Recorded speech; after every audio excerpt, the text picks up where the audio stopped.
Hi guys! It's me again, Mrs. B. And for today's video, samahan nyo nga ako dahil pupunta tayo sa burol ni Lolo't Lola.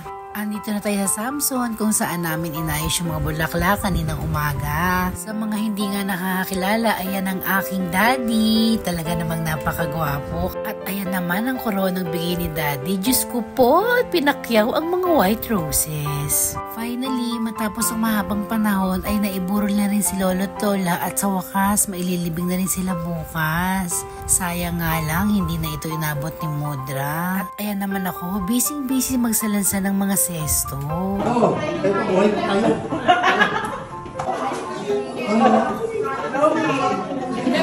Alam niyo na kung saan kayo nagmana, ha?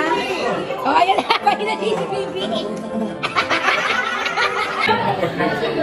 So, ayan guys. Ito kami ngayon sa burol. Oo, wala si Mary. Sinasabi nilang paborito ang pagpo ni Lolo. Pero totoo po talaga yun. So,